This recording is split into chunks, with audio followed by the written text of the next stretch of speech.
the floor is yours. Thanks, Hank. Call to order, City of Huntington Woods Zoning Board of Appeals meeting, Tuesday, November 12th, 2024. First thing on the agenda is the approval of the agenda. And I'm looking for a motion to approve. I will make the motion to approve the agenda. Second. All in favor? Aye. Excuse me. The next thing on the agenda is the approval of the minutes from September 9th, 2024. Looking for a motion to approve or amend the minutes from the September 9th meeting. Motion to approve. Second. All in favor? Aye. Aye. So now we move on to the appeal, previously postponed from September 9th from Michael Willoughby on behalf of the Berman family at 13000 Victoria for variance from section 40-4.031 Family District Schedule of Regulations to exceed the maximum house size by 737 square feet for a total of 4,292 square feet, where 3,555 square feet is allowed. And Mr. Willoughby? Keith Longson with Michael Willoughby. Okay, Michael's with me as well. okay, thank you. Go ahead if you want to stand up towards the, Sure. Either that, or if you're lecture. gonna sit there, just pull that microphone up closer to you so that they can get the audio. Okay. You could do that. either one. Okay. There you go. Thank you. So again, the owners of the home at 13,000 Victoria wish to enclose their existing covered porch in the rear of the home to be used as a dining room, which requires a variance of 557 square feet to be calculated. We hope to demonstrate that zoning board standards for dimensional variance have been met. Practical difficulty is that the existing home does not have a dining room that will accommodate the owner's family for Sabbath dinner that they host every week. There's a need to accommodate 20 people, whereas the current dining room will only accommodate a maximum of 12 to 14 people. Any renovation of the existing home without adding space to accomplish this would create hardship in that it would require significant structural modifications to do so, and it would severely compromise the function of the home. In truth, we're only seeking to add 104 square feet of roof area, but we're required to seek a variance of 557 square feet because the existing house is non-conforming. In 1997, the home was allowed to be built by a previous owner in excess of what the current ordinance would allow by 227 square feet. Now the house is non-conforming, requiring any addition to seek a variance.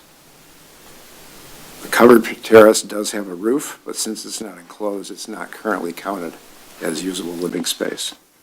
The small amount of roof being added will blend seamlessly with the architecture of the home, and it will not be detrimental to any adjacent neighbors or the surrounding neighborhood or community. Photos of the yard from the area of the proposed addition show that it will not be visible to any of the surrounding neighbors, and we're seeking the minimum amount of additional area that's reasonable to meet the need. So we sent a few photos over today to show you what the backyard looks like from the area where the addition would go. There's one. I'm just gonna keep going through them, Keith, until you tell me to stop. That's fine, yeah. It just kind of pans its way around, so you can barely see the neighbors from the yard.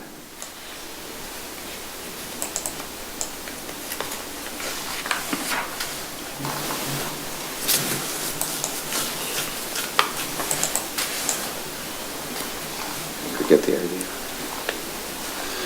Yeah, basically what all these photos are is just, it's a panoramic view of the backyard showing that none of this is really visible from any of the neighbors. I'm just going through them because he sent them. So I want to make sure. Yeah, that's fine.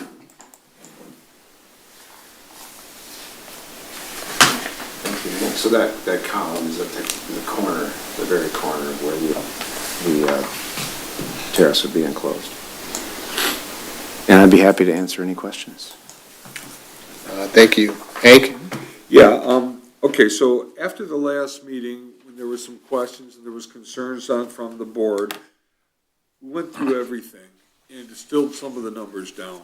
Part of the thing was is that the plans and the numbers that were there, did not include removing the staircases, which they're allowed to do because that's not actually usable living space.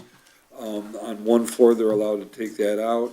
The other thing is that, once we took everything down and we went through the whole thing, we came up and I went back and I actually pulled all the original building permits for the house in 1997, 98.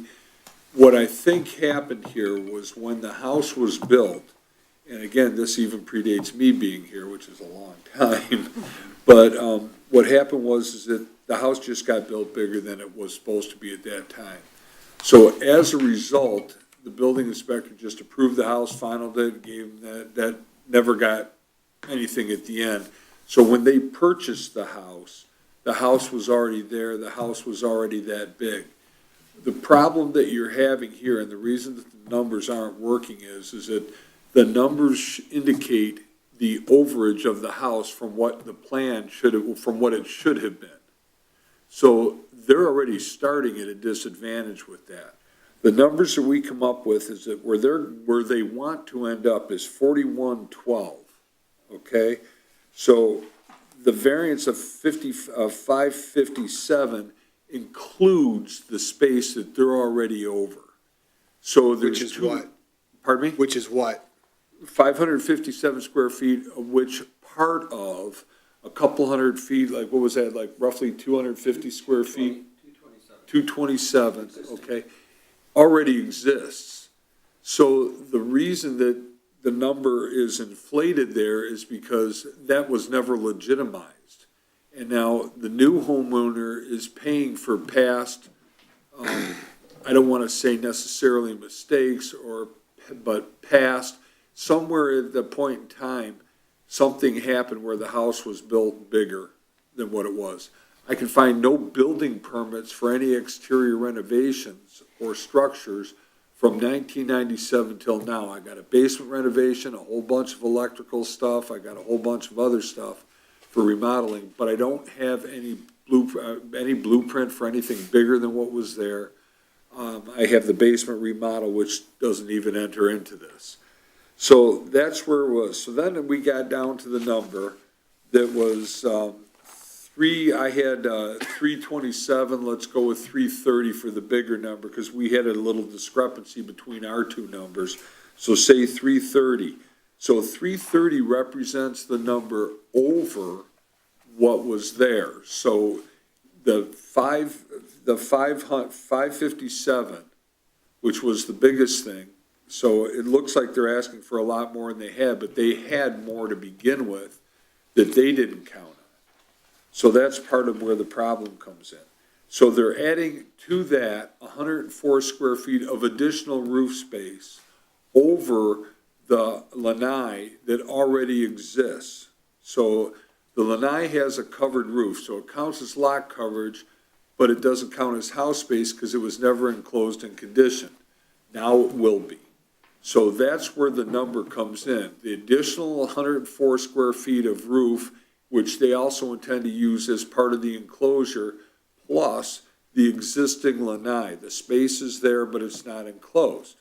So once they do that, they're going to be over additionally. So the way to do this, if you're inclined to give this, is to approve it for the 4,112 square feet, rather than get caught up in the semantics of the different numbers and try to incorporate that into some kind of motion. So that's the thought process behind this. So the special or unique conditions and circumstances exist which are peculiar to the land, structure, or building involved, which are not generally applicable to other land, structures, or buildings in the same district. So again, previously we've left them to their proofs on that. In the lot maximum house size, we're calculated taking all this into consideration. However, part of the thing is that when you take a look at the interior structure of the house, and I have gone over this with both Mr. Logsdon and Mr. Willoughby, both of whom are architects, the way that they have this table, and again, you can't grant a variance for a table, but there is some functional aspects to the house that you may want to take into consideration. He sent in plans, which you have, that show the table in different configurations. Part of the reason that they have there is that those walls that table keeps bumping into, if you put it in that, have to be taken out. The problem with that is that, correct me if I'm wrong, but those are both bearing walls. So once you do that, you have to pretty much re-engineer the whole house on the back side in order to fit this. Or from their standpoint, in order to have family over, which is a regular, consistent thing with them because of the religion and they walk to shul every week, they have to stay there. So they're the house. They're the Kool-Aid house, if you will. And then they all walk to temple from that location. So that's why it's that house. That's why all her relatives are there every week. So do they live there permanently? No, but there's a case to be made for they live there an awful lot. So that's up to you to make that determination. The variance will not be injurious to the neighborhood or otherwise detrimental to the general welfare. We have absolutely no complaints, but we have had letters of support and calls for support on this. 3, the special conditions and circumstances do not result from the actions of the applicant. So here, again, this is a difficult situation, and your determination will be focused on whether this is a want versus need. Again, the house is significant in size, but because we've taken a look at this and tried to do as much research as we possibly can, we've also been able to determine that a lot of this space was there prior to Ms. Berman's owning the property. So as a result, she's kind of paying the tax on past experiences with the house. So when they purchased the house, they wouldn't have known that this house was oversized or whatever, because even if they did this in 1997, the maximum house size wasn't even in existence. So they inherited that and it became into the oversized. So then 4, a literal interpretations of the provision of this ordinance would deprive the applicants of right commonly enjoyed by other properties in the same district, and under the terms of this ordinance, and the variance is the minimum necessary. So you may want to take a look at whether the circumstances really warrant some relief. And again, the house is already much larger than most in the area, and if you could see, the new math took the sizes down on this, and you may want to take a look and say, okay, so what factors could play into this? Does the fact that they'd have to re-engineer the house in order to support the roof, in order to get the table in there for their family to be there? Maybe. Does the outside space, because it's minimal, it's not that big of an ask once you start taking the numbers out, or you can determine that it's not that big of an ask? Does that weigh into the factor? Does the factor that none of the neighbors would be opposed to that? Does the fact that none of the neighbors could even see it? So these are all considerations that you can take into it. One of the things is that the space, except for the 104 square feet, is already there. The roof's already over it. So that's going to be up to you as to whether you want to determine that that's going to work for you. The 104 feet additionally, and again, correct me if I'm wrong, that's what they need to make the table and the walk-arounds and everything work for that particular room. So, and then the room, granted, is not something that not everybody needs, but it is an accommodation. So the other part of that also is that I did check with the Fair Housing Act, and that does not play into this. So, but I was looking at everything to try to see what does and what doesn't. So at this point, Mr. Chair, if you have any questions, I'm happy to answer them, as I'm sure Mr. Logsdon and Mr. Willoughby would be able to. Other than that, it's up to you. Thanks, Hank.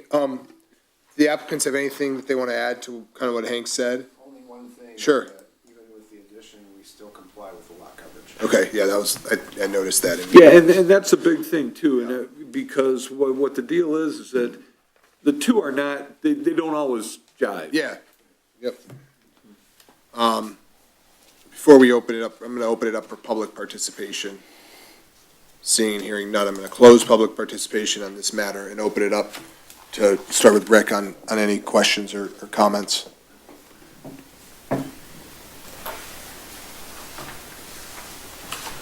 Hank, does the maximum floor area take into account any and all bonuses?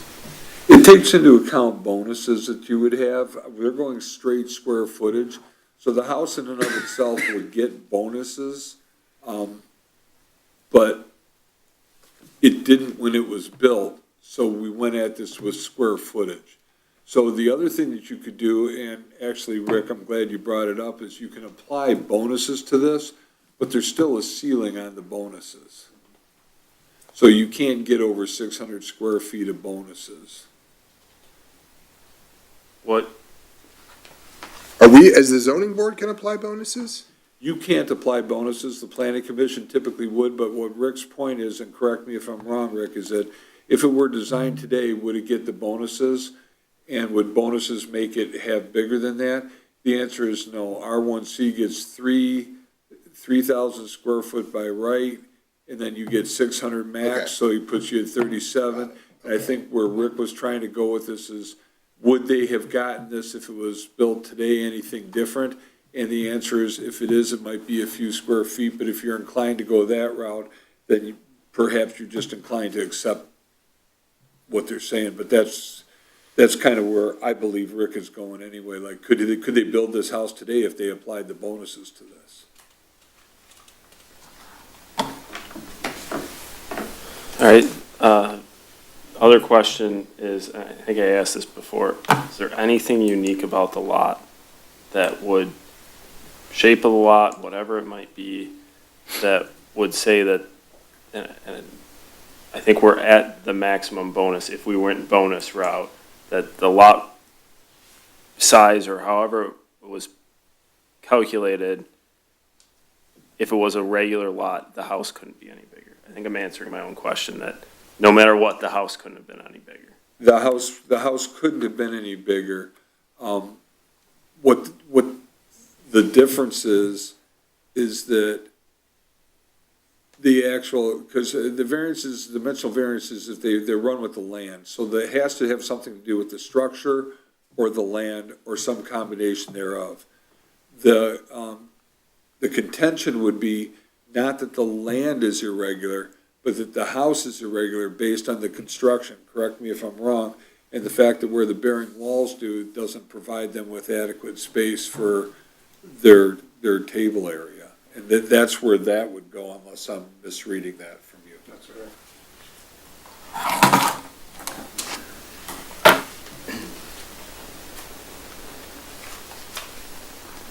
Have you explored taking over a portion of the garage to create the dining room? I don't think so. Well, I looked at that. And what was the consensus behind that option? Other than it being not terribly attractive. It's, I'm not sure that it actually worked. I kind of discarded it rather quickly, and that was months ago, so. We'll have a look at that.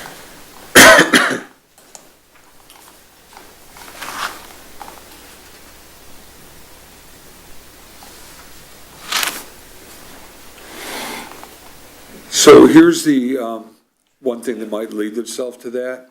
Regardless of what you build or regardless of what it is, the lots hold aside or set aside for that type of, it's an R1C. You're required to hold area aside. So R1C is required to hold 480 square feet aside for lot coverage, for a garage. So even if you don't build a 480 square foot garage, you're getting counted for 480 square foot garage. So, do you know how much square footage the garage is now? It's a 3 cars, so it's probably 600? 600. Okay, so if So you, that number would be deducted from our total then.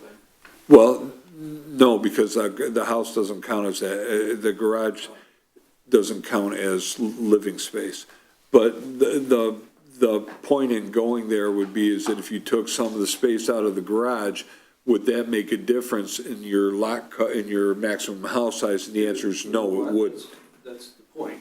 So, If we take the space that's not counted because it's a garage and we make it living space, then we're back to the same question. We'd be 600 square feet over.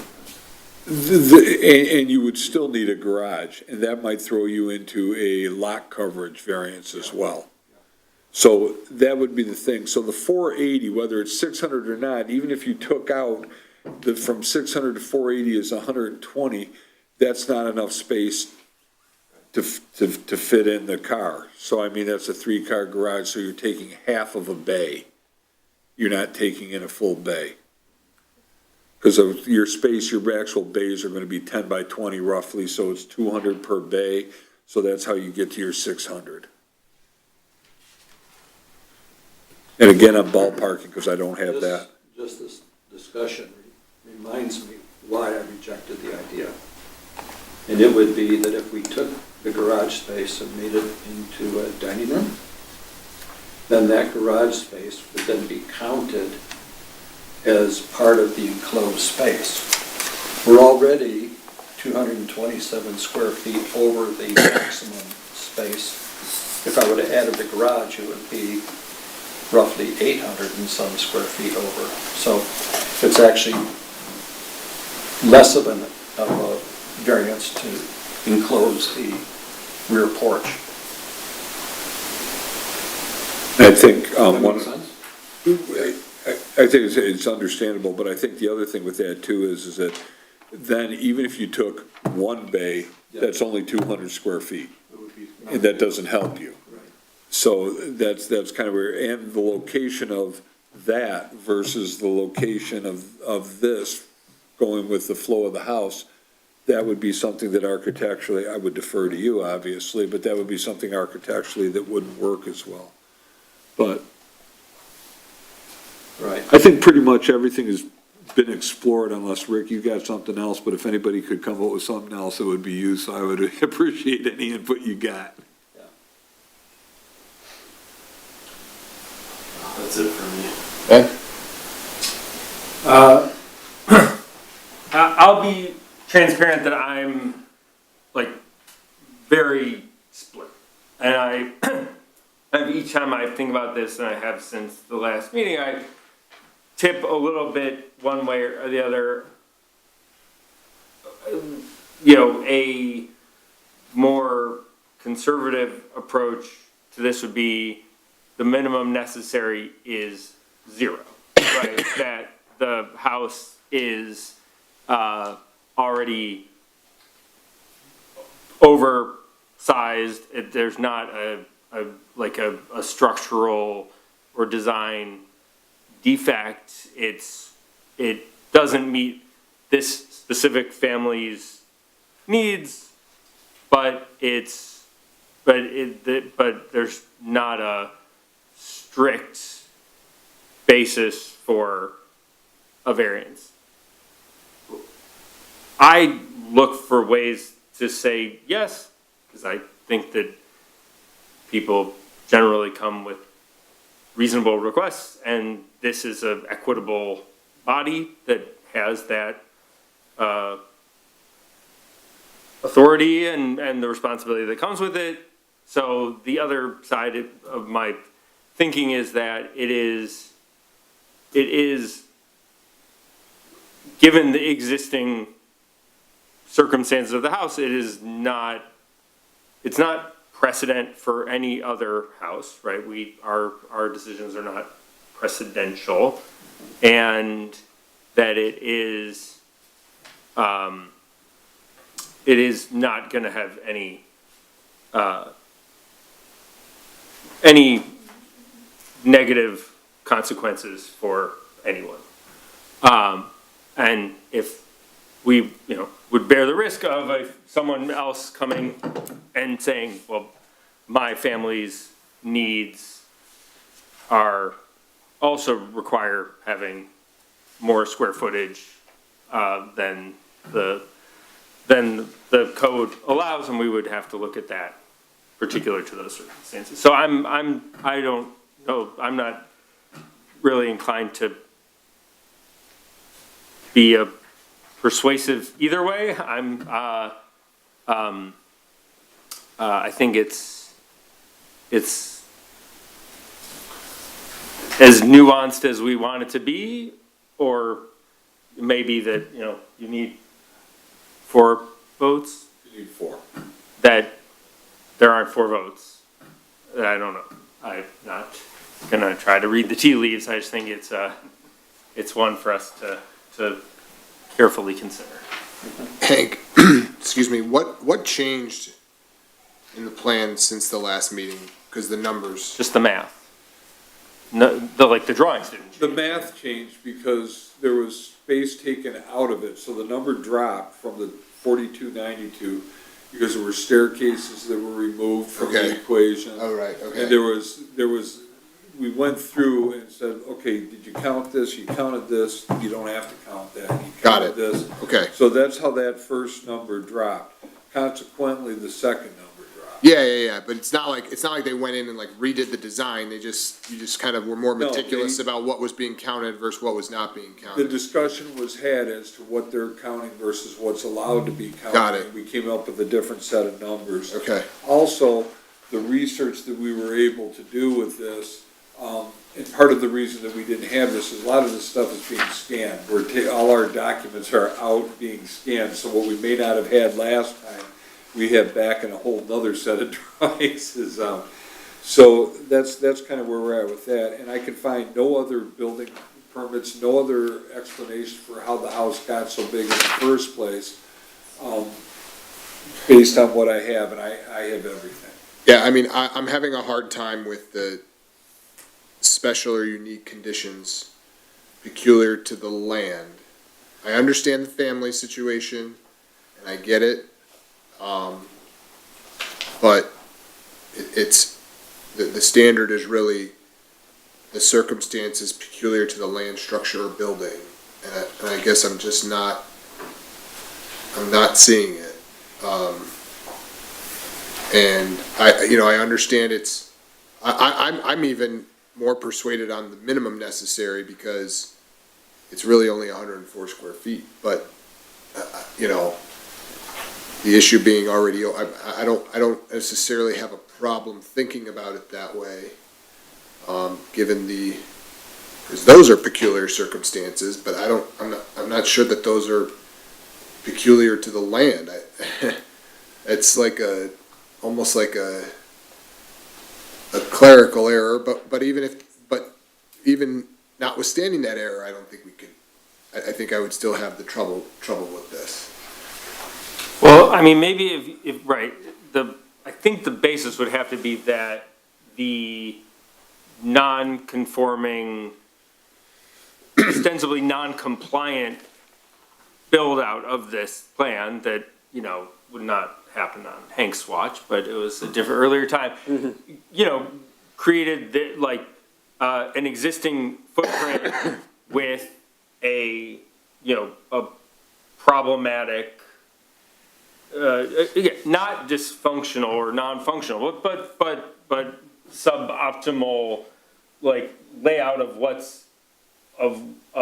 what is and isn't enclosed under the roof, save the 100 square feet. Right. I don't think it comes down to the 100 square feet. I think it comes down to is that a basis to allow for this existing area to be enclosed? And again, I'm sort of down the middle. I think if you're thinking about that, I don't think that it's necessarily so much the land as it would be the structure and the way it was built, and basing that on the bearing and the capacity to alter the existing structure in a reasonable manner to accommodate the inside space. Because of all the bearing walls and the roof and the floor of the second floor that it has to hold up, that would be more persuasive perhaps than the land. Because the land is the land, it's a big lot, you know that. So I think you'd have to almost relate it to the structure rather than the land, which is part of what number one condition can be done if you determine it that way, but you're the ones that have to determine. Do we look at I can't recall a scenario where we've looked at Architecture? architecture, load bearing and whether that, I mean, I could see it creates a practical difficulty, right? Cause it's a pain to, if you have stuff that's load bearing, I mean. And it's expensive. Yeah, I mean, we just redid our kitchen, I can only imagine. I can't think off the top of my head of when that's been used, but I know architecture's come into play for stuff. But. That's even more engineering than it is architecture. Well, it's all of the above, because Well, it certainly would require engineering if they were gonna try something like that. But the unique condition is still that the house is too big.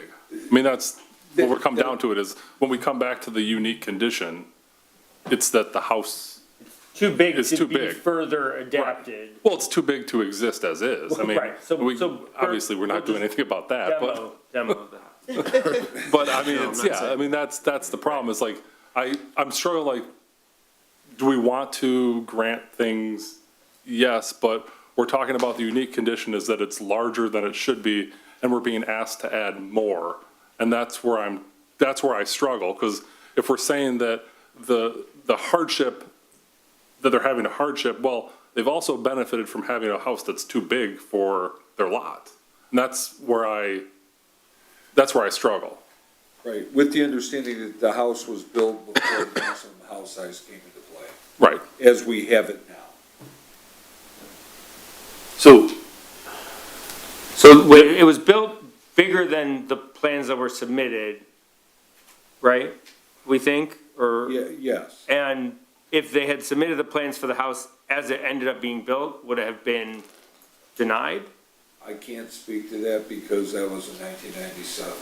But it wouldn't have been, if there wasn't a maximum house size rule until some years later, it wouldn't have been denied based on that, because those It's criteria weren't unlikely that it there. would have been denied, and the reason for that is because back then, the big thing was lot coverage more so than, Right, which is not one of our. the maximum house size came into play to avoid the mansioning of the properties. so leading into lot coverage has always been an important thing to, Yeah, based on stormwater and just density of the built environment.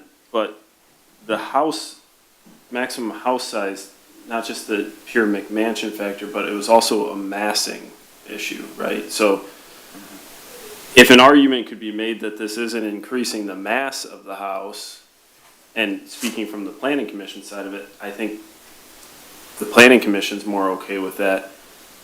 Also, totally different approach, that the existing back covered porch doesn't fit in with the house at all. And I think we talked about that before, that the architecture, that the way that covered back porch is, it doesn't really work with the house.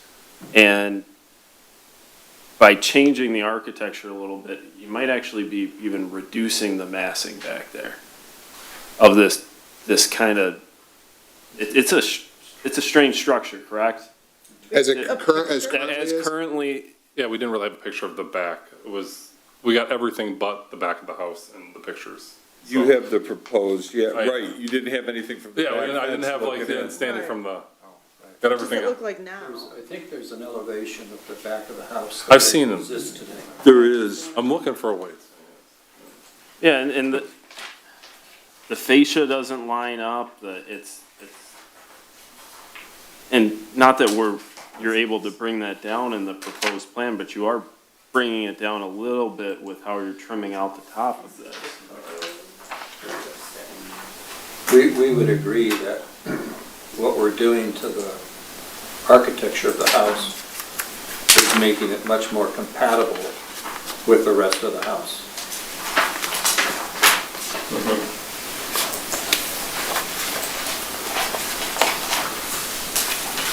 Do you have anything? Can I skip over? No, See, I think that also on the when Rick, the point that he brought up, I think we discussed it at the last meeting, and we went through with the lines and how everything meets up, and the way that now this architecture will meet with the lines for the roof that's proposed and everything like that. And thank you, Rick, for bringing that up. I think that, yeah, I don't have it. I was looking for an old elevation. And I just think that makes a difference. Something that you could at least consider is that actually this type of thing may in fact improve the massing and improve the look from the back of the house. You're looking at a mass here which is different than what you've got going on here. So you have the rear yard elevation and the new roof and everything goes on, and it kind of blends seamlessly, whereas the existing does not blend. So the extra 104 square feet that they have, which is mostly the roof and the projections and that, to bring the walls out, I think that's one of those things. Keith, you don't have an existing elevation for a rear, do you? I do. You do? I get the massing, but like the look, I don't think, because the whole point is, we're supposed to say, well, the neighbors can't see it, but it's gonna look better. Those are non-congruent, so I don't know. Like, oh, it's gonna look great, but nobody can see it from the other neighbor, so I don't, but yeah, I mean, I get what we're saying. It does look much better. Probably when this was built, they'll probably tear down all of the bushes, and they want to look at it. Yeah. Yeah, so that's, Oh, okay, yeah. yeah, so that's the exist, To the back view now, so you can see it is. Mr. Chair, for the record, Mr. Willoughby is showing the plan, the existing plan, which I don't have, but they'll give me the copy of it for the record. we got it. We have it. in the packet. It's in the packet, Hank. Okay, I just want to make sure.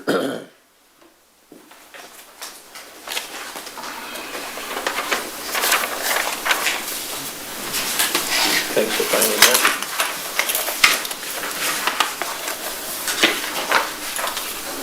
Just if you take a look at the two, the one that they have that's existing makes that roof a lot higher. The other one brings the roof down in line with the rake boards and the rest of the construction.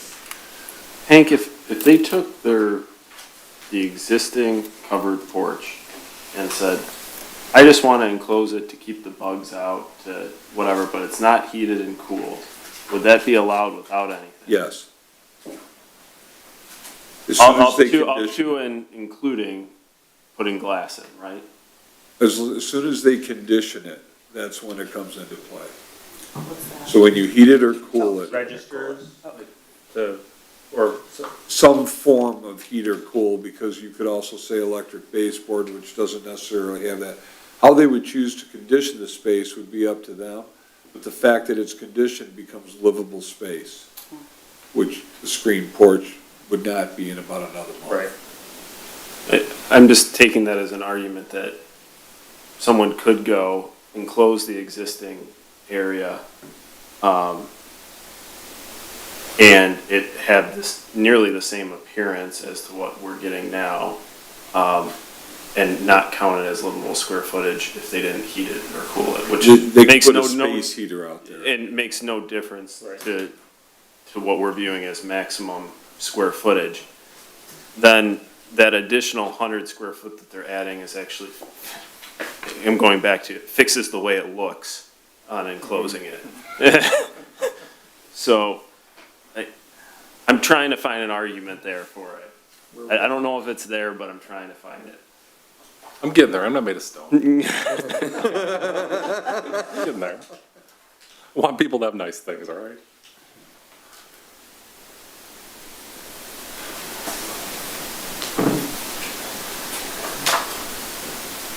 Yeah, I think that's a good point. I mean, from a structural perspective,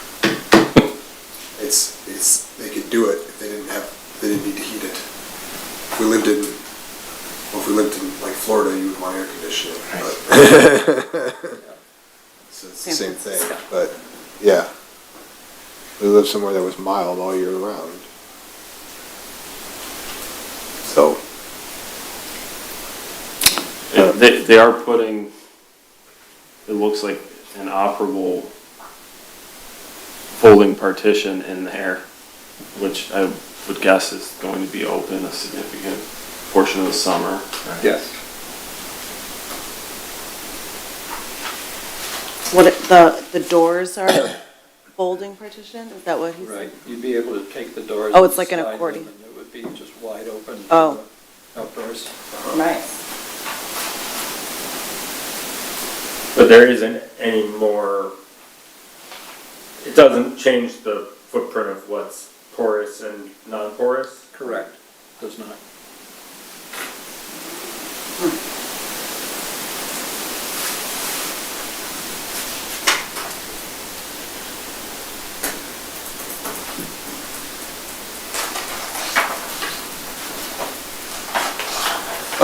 happy to take a motion, happy to, Mr. Chair, if you wanted to, Discussing. just for the record, public participation. I thought I We did did it on it. this Oh, you issue did it already. already? Yeah. Yeah, yep, Thank you.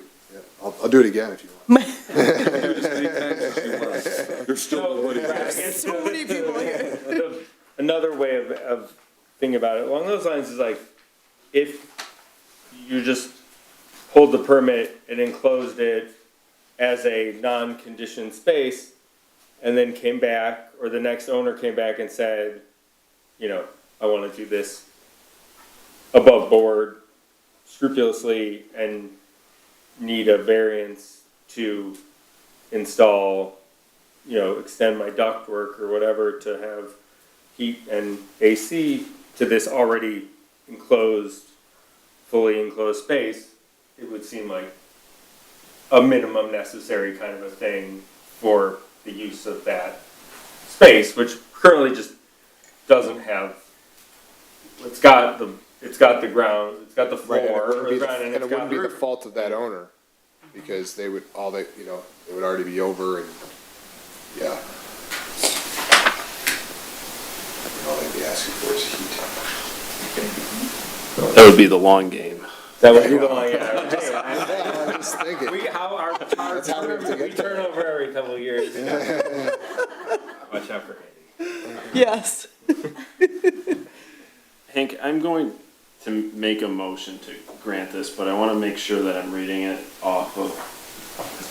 correctly off of this. We're saying that we want to include the full 557 square foot, and personally, I don't want to say that.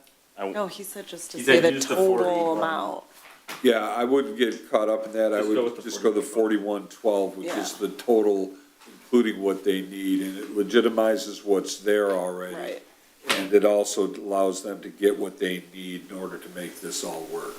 If you were inclined to do that, that would probably be better than individualizing the numbers. Can I vocalize that it's actually only increasing it by 104? Of course you can. Because that's Yeah. pivotal. That's very important. Duly noted. Yeah.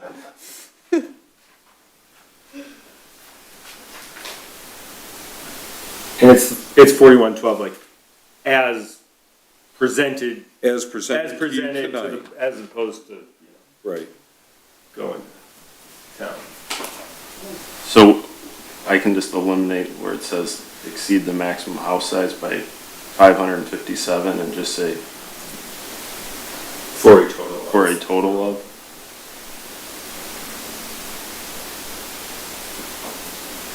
And that would be the number. They wouldn't be able to come back for anything bigger than that. Don't come. Assuming that Is it 4292 or 4112? 4112. Okay.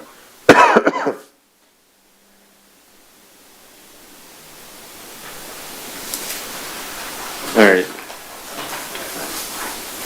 I'm going to move to grant the appeal for the following variance at 13000 Victoria for a variance from section 40-4.03, one family district schedule of regulations to exceed the maximum house size to a total of 4,112 square feet, where 3,555 square feet is allowed, as it meets the requirements for a variance and is generally compatible with the spirit of the ordinance and will do substantial justice to the applicant. I would second that as. All in favor? Aye. All opposed? I didn't vote. You gotta go one way or another, for the record. Okay, aye. So that's five Yeah. in favor. I'll pass it. All right, Begrudgingly. Congratulations. Thank you. so the motion passed. Hank, any other business? No, Mr. Chair, at this point, I have no other business, and I would just let you know that there will not be a December meeting. Thank you. And then I will open it up to public participation. Seeing and hearing none, I'm gonna close public participation and looking for a motion to adjourn. Before you do, Mr. Chair, I just want to. I thought you said there was no other I just want to business. point out one thing, is that, because we're not having a December meeting, this is going to be Chairman Wallace's last meeting as chair, so I'd like to thank him for all the time and effort that he's put Thank into you. this. And also, unless they keep reappointing Rick will be, who is our planning commission liaison to this may be his last meeting, so I didn't want to miss the opportunity to thank him for his service as well. And then the elections take place with the new board. The elections take place with the new board, there'll be new people and more people eligible. Okay. Thanks, Hank. So, no, thank you guys. Yeah. I would have brought cake and ice cream. You put that on the record, I would have brought cake and ice cream. Well, we're all coming over to the Bermans for,